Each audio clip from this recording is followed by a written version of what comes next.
আসসালামু আলাইকুম ভিউয়ার্স, সবাইকে কারো ছত্রে স্বাগতম। আশা করি আপনারা সবাই ভালোই আছেন। অনেক দিন পর আমি চলে এলাম নতুন একটি ভিডিও নিয়ে। আজকে আমি আপনাদেরকে দেখাবো কিভাবে মাশরুম দিয়ে বিস্কুট তৈরি করতে হয়। মাশরুম যেমন পুষ্টিকর তেমনই সুস্বাদু, আর এর রয়েছে কিছু ঔষধি গুণ। এতে রয়েছে প্রোটিন, ভিটামিন, মিনারেলস, এছাড়াও আরও অনেক পুষ্টি উপাদান। তাছাড়া মাশরুমে কোনো কোলেস্টেরল নাই, তাই এটি হার্টের রোগ এবং উচ্চ রক্তচাপের জন্য অনেক বেশি ভালো। মাশরুম ডায়াবেটিসের জন্য অনেক বেশি ভালো। তাই আমি চেষ্টা করেছি মাশরুম দিয়ে এমন একটি খাবার তৈরি করতে যেটি আমরা সহজে গ্রহণ করতে পারবো বা অনেকদিন প্রিজার্ভ করতে পারবো। তবে চলুন আজকের ভিডিওটি শুরু করা যায়। প্রথমেই আমি নিয়ে নিচ্ছি মাশরুম। আমি এখানে ওয়েস্টার মাশরুম ব্যবহার করেছি, আপনারা চাইলে বাটন মাশরুম ব্যবহার করতে পারবেন। Process same. আমি এটিকে ব্লেন্ড করে নিয়েছি বা একটি বড় পাত্র নিয়ে নিচ্ছি। তাতে ব্লেন্ড করা মাশরুম থেকে 2 টেবিল চামচ মাশরুম নিয়ে নিব।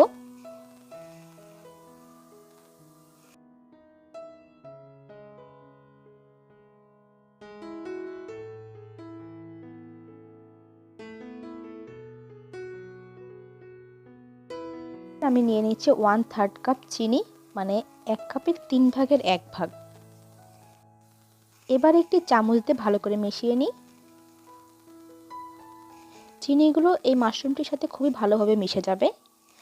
আপনি আপনার স্বাদ মতো চিনি কম বা বেশি দিতে পারেন। আপনি যদি ডায়াবেটিসের রোগী হয়ে থাকেন সেক্ষেত্রে চিনি ব্যবহার না করে আপনি গুড় ব্যবহার করতে পারেন। ভিউয়ার্স, আপনারা যারা আমার চ্যানেলটিতে আজকে নতুন, তারা আমার চ্যানেলের ভিডিওগুলো সবার আগে পেতে চ্যানেলটিতে সাবস্ক্রাইব করুন, আর পাশে থাকা বেল আইকনটিতে ক্লিক করতে একদম ভুলবেন না। আর হ্যাঁ, ভিডিওটি ভালো লেগে থাকলে অবশ্যই একটি লাইক দিবেন।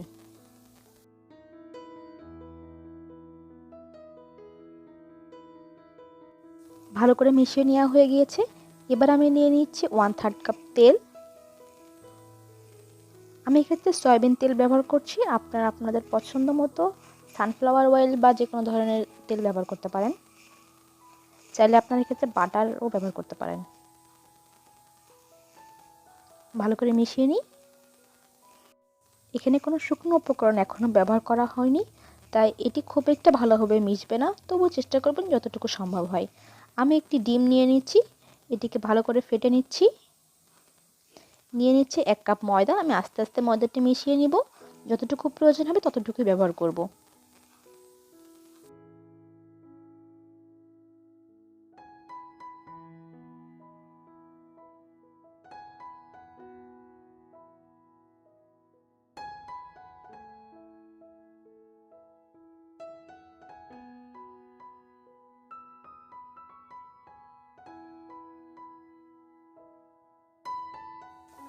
ভালো করে মাখিয়ে নেওয়া হয়ে গিয়েছে। অবশিষ্ট ময়দাটুকু আমি সাইডে রেখে দিব। আমি আগের বোলটি নিয়ে নিচ্ছি, যে বোলটিতে আমি মাশরুম এবং তেল আর চিনি মাখিয়েছিলাম। এবার এই মিশ্রণটি আগের মিশ্রণে ঢেলে দিচ্ছি। চামচ দিয়ে ভালো করে মাখিয়ে নিই।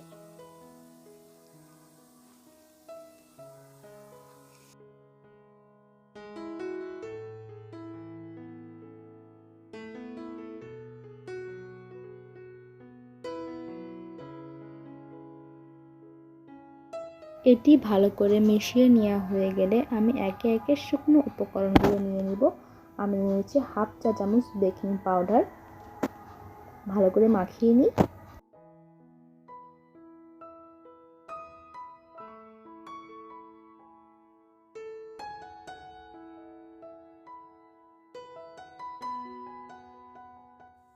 এবার আমি নিয়ে নিচ্ছি 1/2 চা চামচ বেকিং সোডা। বেকিং পাউডার এবং বেকিং সোডা দুটোই আলাদা জিনিস, আমি সাজেস্ট করব দুটোই ব্যবহার করার জন্য।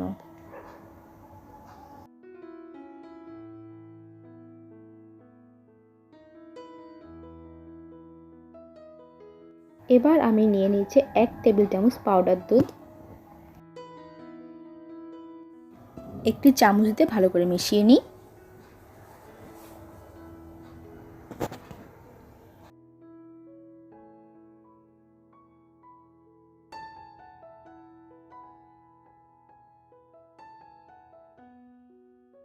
আমি নিয়ে নিচ্ছি 1/2 চা চামচের মতন লবণ।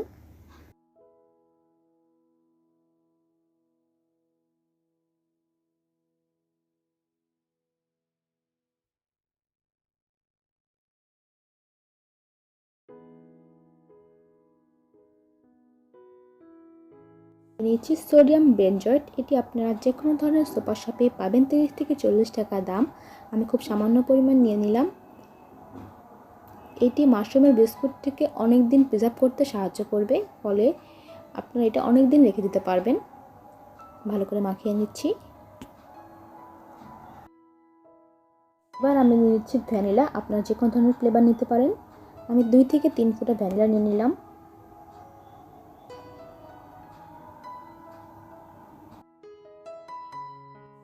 ভালো করে মিশিয়ে নিই।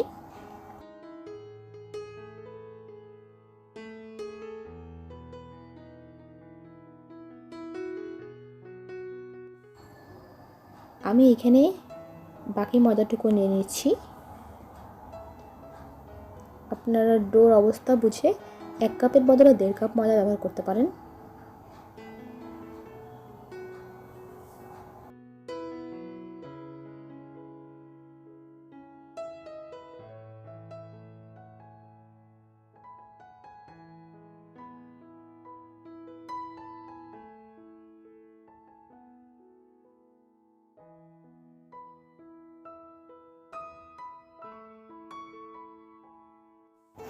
ভালো করে মিশিয়ে নিই। খুব ভালো মতো ময়ন দিতে হবে। ময়ন হয়ে গেলে আমি এটিকে রুটির মতো বেলে নিব।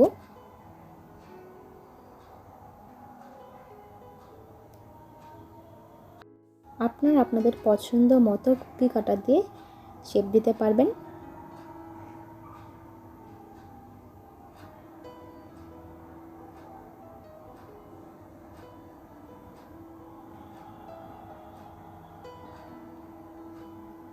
কখনোই কাটা অংশটি ধরে ওঠানোর চেষ্টা করবেন না, সাইডের অংশটি ধরে ওঠানোর চেষ্টা করবেন। এতে করে আপনার জিনিসটি ভালো থাকবে। নাহলে আপনি যদি ভিতরের অংশটা ধরে উঠাতে চান, তাহলে আপনার এটি ছিঁড়ে যেতে পারে বা আরও বড় হয়ে যেতে পারে। দেখুন কত সুন্দরভাবে হয়ে গেল।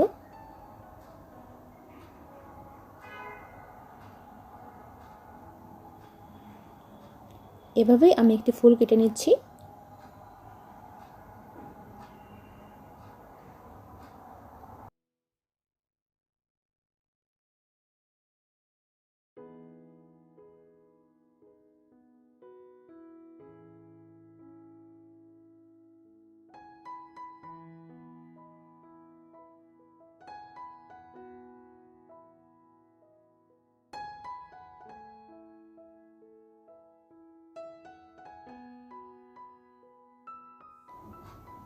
আমি একটা গোল করে নিয়েছি। এবার একটি কাঁটা চামচ দিয়ে আমি সাইডে এমন শেপ দিয়ে নিচ্ছি।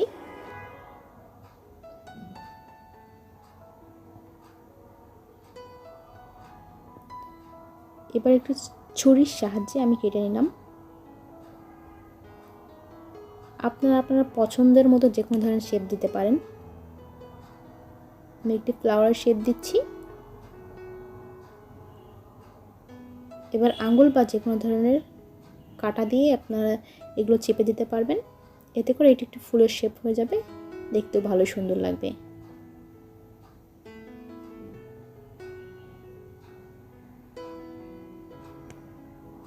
সবগুলোই আমি একটি পাত্রে নিয়ে নিচ্ছি। আমি এগুলো একটি স্টিলের পাত্রে নিয়েছি, কারণ এটি আমি চুলায় বেক করব। আপনারা ওভেনে বেক করতে চাইলে ওভেনের উপযোগী পাত্র নেবেন। সেক্ষেত্রে ওভেনটিকে 160 ডিগ্রি সেন্টিগ্রেড তাপমাত্রায় প্রিহিট করে নিয়ে 15 মিনিট বেক করলে হয়ে যাবে। আমি এখানে দেখাবো কীভাবে চুলোয় এটিকে বেক করবেন। আমি একটি পাত্র নিয়ে নিয়েছি, এতে কিছু বালি নিয়ে নিয়েছি। এর ঢাকনাটির ছিদ্রটি আমি কাগজ দিয়ে বন্ধ করে দিয়েছি। এবার স্টিলের পাত্রটি আমি এর ভিতরে বসিয়ে দিব। কোনো পানি ব্যবহার করার প্রয়োজন নাই, ঢাকনা দিয়ে ঢেকে দিলাম। 20 থেকে 30 মিনিট পর এটি অনেকটা হয়ে গিয়েছে। আমি একটি কাঁটা চামচ দিয়ে উল্টিয়ে দেখাচ্ছি। এভাবে বাকিগুলো উল্টিয়ে নিতে হবে, তাহলে আপনার অপর পাশটিও একটু হালকা লালচে ভাব চলে আসবে। আমি সবগুলো উল্টিয়ে নিচ্ছি।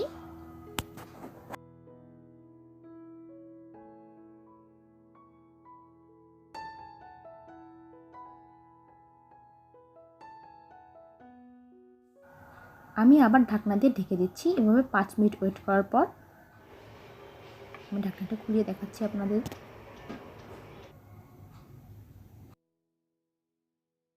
যাতে আমি উল্টে দেখাচ্ছি। আমি বাকিগুলো এভাবে উল্টে নিব।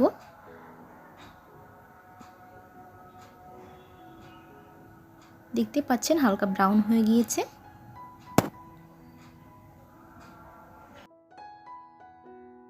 এটিকে আমি চুলো থেকে নামিয়ে নিচ্ছি। ব্যাস তৈরি হয়ে গেল মাশরুমের বিস্কুট। এটি খেতে কিন্তু খুব সুস্বাদু। আমি একটি ভেঙে দেখাচ্ছি।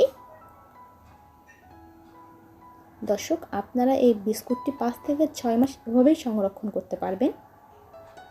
ভিডিওটি ভালো লেগে থাকলে অবশ্যই একটি লাইক দিবেন, আর কেমন লাগলো সেটি অবশ্যই কমেন্টে জানাতে ভুলবেন না।